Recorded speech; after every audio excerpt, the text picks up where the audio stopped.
I have a confession to make. Sometimes our house can get really dirty, especially our kitchen. You know, the dishes just kind of pile up and it gets all gross and there's dishes everywhere, and it's just really gross to wash the sink. And I'm really grateful for the other people in my house who help to wash the dishes, because I don't want to have to do that all the time.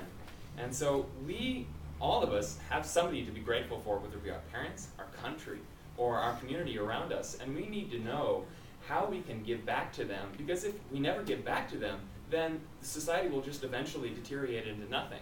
So I'm going to tell you about the pros and cons of social capital, so that you maybe use that as a way to give back to your community. Because Robert Putnam, a professor of public policy at Harvard University, said in 2000 that social capital can seem like it's a really great thing. It's all warm and fuzzy. It's a great way to improve your society, right? Well, it does have some deleterious effects. That is, some bad effects. So whether or not we should make an effort to increase social capital is dependent on how much social capital we already have. Because making an effort to increase social capital could improve society or it could harm society. So it could improve society. That's because society would take care of each other more and society would become more stable. Cindy Lange-Kubik, a writer for the Lincoln Journal-Star, wrote in 2009 of the story of a little old lady called Carol Newsom in a little old neighborhood with a bunch of foreign immigrants.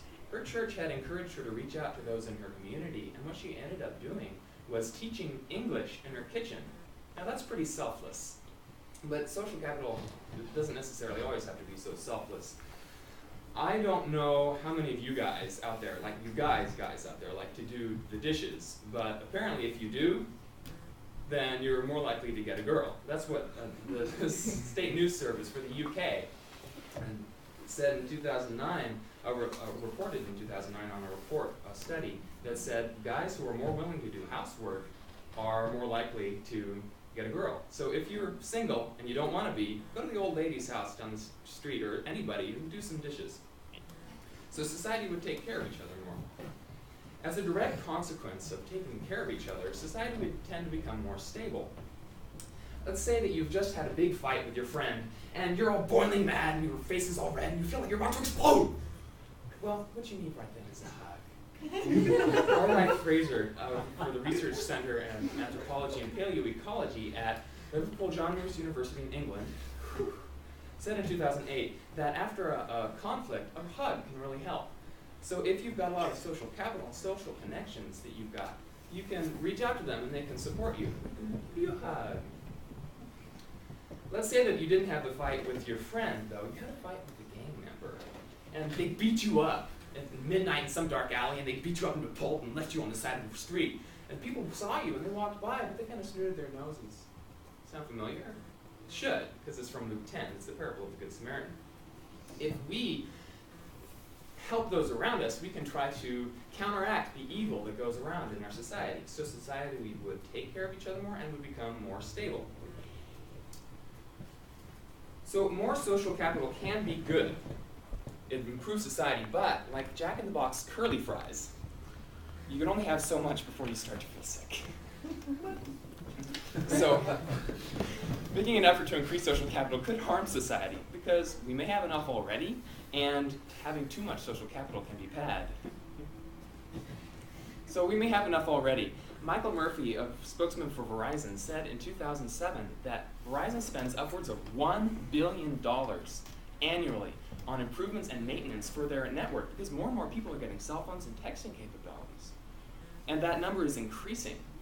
That is backed up by the Pew Research Center study, which is a highly regarded study center. In 2009, that American isolation is decreasing. We're becoming more in contact with one another. And that study was reported on by the State News Service in the UK for 2009. And so people who use this new technology are socially advantaged, presumably, because they have more social capital. So if you use Facebook, you probably have a leg up on somebody who doesn't, because like Carol Kimmel, a writer for the Patriot News in February 2010, said, Facebook can connect people from miles across the United States. They can sit down together and have a cup of coffee and share pictures, because we may have enough social capital already.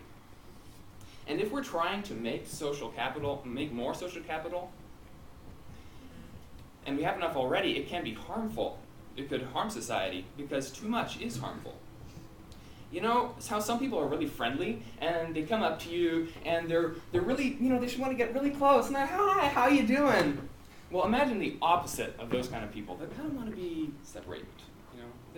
You don't really want to go near them. Barbara Cavalin and B. Kent Houston for the Menninger Foundation and the University of Kansas said in 1980 that those people who are emotionally disturbed tend to want more personal space. So if we're trying to connect with people and trying to, get real close to them, we may be transgressing boundaries that we don't really want to cross. So more of a more moral problem, though, is that increasing social capital could counteract some of the things that we really hold precious, like equality and liberty. Robert Putnam, professor of public policy at Harvard University, said in 2000 that some people have said that social capital is at odds with equality and liberty. He made the observation that in 1960, when social capital was decreasing, tolerance was increasing steadily. We can see that from 1970 to 1996, tolerance was steadily increasing. So social capital may be at odds with tolerance and liberty, equality and liberty, things we generally hold dear in this country. So we may have enough social capital already, and too much can be harmful. That's why making an effort to increase social capital could improve society, or it could harm society. So whether or not we should make an effort to increase social capital depends on how much we have already. So by now you should know some of the pros and cons of social capital, making an effort to increase it, and can make some decisions about whether or not or how you can give back to your society as a way of being grateful to them, whether it's serving your community or just doing dishes.